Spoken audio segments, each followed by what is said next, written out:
Welcome! In today's video, we explore some of the most bizarre cases of all time, where the one sentenced to spend the rest of their lives behind bars shows no remorse at all. Camia Gamut.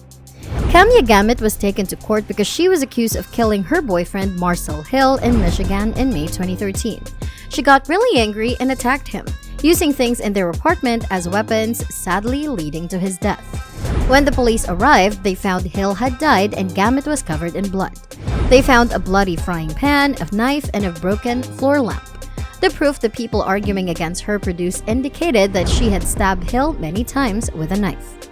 During the trial, Gamut said she did what she had to protect herself, thinking Hill was a stranger breaking in. But this didn't make sense because she knew him and recognized his voice. The proof showed that she had stabbed Hill 12 times and hit him repeatedly with a frying pan.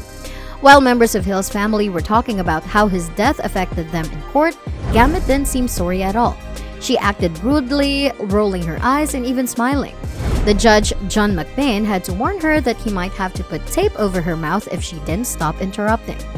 Even though Gamut had a history of hurting her boyfriend before, she got punishment for spending her whole life in prison without the chance of parole. What she did was not only heinous, but her complete disrespect during the trial pissed off everyone in the court. The judge didn't hold back his thoughts regarding her actions either, and said he wanted her to stay in prison for the rest of her life, never to step out again. Keith Allen Ferguson. Keith Allen Ferguson was a 40-year-old man who was accused of killing his wife, Tiffany Ferguson, and her father, James Weber, in November 2014. He was accused of serious things like first and second-degree murder and kidnapping. The murder happened during an argument about their divorce. Keith hurt Tiffany and even shot her in front of their 4 kids. Then he took the children to Tiffany's parents' house, where he also hurt and killed her father, James. After that, Keith held a 59-year-old woman hostage in a nearby house. The police had to talk to him for 7 hours before he finally gave up. During the trial, Keith didn't seem sorry and didn't show any respect to the court or the people there. He even used derogatory words while talking to the judge and others before he was told of his punishment. Tiffany's best friend spoke about how Tiffany was scared of Keith and worried about how he acted. Keith didn't seem interested in seeing his kids again, which made people wonder about his mental state and if he was thinking clearly. Michael Webb. In May 2019, a man named Michael Webb from Texas became a big story nationwide. He did something really scary. Kidnapped an 8-year-old girl walking to school with her mom. This frightening event was caught on camera, which showed Webb forcefully taking the girl and driving away in his car. Right away, the police started a big search for the girl.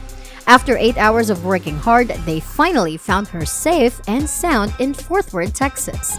The police followed Webb while driving, and after a tense chase, they caught him and ensured the girl was safe. When the police said, we got her," many people felt relieved and shared this moment on social media. During a 3-hour interrogation with the FBI, the evidence proved that Webb had assaulted the girl while he had taken her. In October 2019, he was found guilty of all his crimes and was given a life sentence, and he wouldn't ever be allowed to taste freedom again. The judge, Reed O'Connor, said the right words. He called Webb's actions terrible, unkind, and impossible to understand. Even though Michael Webb seemed upset when he was being questioned, he didn't feel sorry when he was told what his punishment would be. Ronnie O'Neal III. Ronnie O'Neal III was put on trial for killing his 9-year-old daughter, Renevea O'Neal, and his girlfriend, Kenyatta Barron, who was 33 years old, in Riverview, Florida, on the evening of March 18, 2018. Ronnie shot Kenyatta and attacked his daughter with an axe until she died. He also stabbed his 8-year-old son, Ronnie O'Neal IV, and was left with serious injuries. Afterwards, Ronnie called 911 and said strange things about being attacked by white demons. He also blamed Kenyatta for trying to hurt him. Then he set their house on fire, but his son was able to get out even though he was very hurt.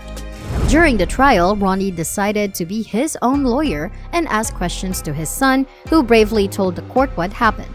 But Ronnie didn't seem sorry for what he did, and he said his son was lying about what happened. Even though Ronnie said he did these things to protect himself, he was eventually found guilty of first-degree murder. The judge said his case was one of the worst she had ever seen. That concludes today's video. If you liked our content, consider subscribing to our channel for more. Thanks for watching.